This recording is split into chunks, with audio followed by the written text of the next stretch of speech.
আমরা এখন পাহাড়ের গহীন জঙ্গলে আছি। এখানে সবাই এখন রেস্ট নিচ্ছে বসে। আরেকটি কথা, দেখতে পাচ্ছেন যে আমার ঠোঁট অনেক ফুলে গেছে।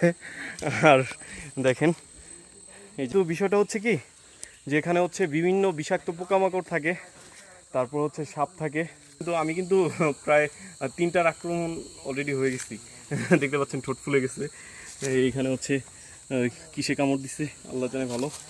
তারপর হচ্ছে যোগ অন্তত 8টা হবে, আসলে আমি গুনতে পারবো না, কমপক্ষে 8টা হবে যে যোগ ঘাড়ের মধ্যে, পায়ে, এই জুতোর ভেতরে, বিভিন্ন জায়গায় হচ্ছে যোগ হচ্ছে মানে চুপসে খায় না, একদম কামড়ে ধরে রাখছিল, টেনে টেনে উঠাতে হয়েছে।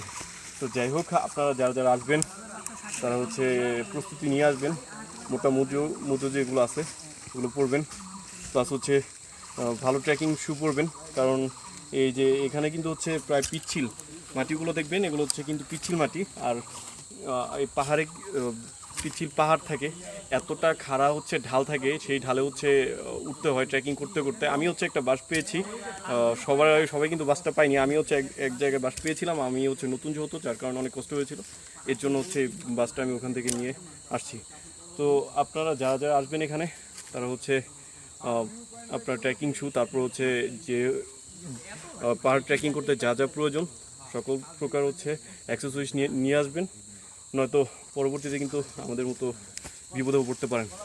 যাই হোক, বিপদ বড় কথা না, এখানে যে প্রাকৃতিক পরিবেশ, এই প্রাকৃতিক পরিবেশটাকে হচ্ছে আলিঙ্গন করছি, ভালো লাগছে।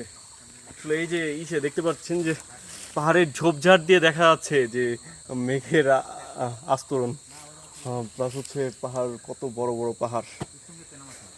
এটাই হচ্ছে শান্তি। পাহাড়ে এত কষ্ট করার মানে কি, মানেটাই হচ্ছে এটা, এই শান্তিটাই।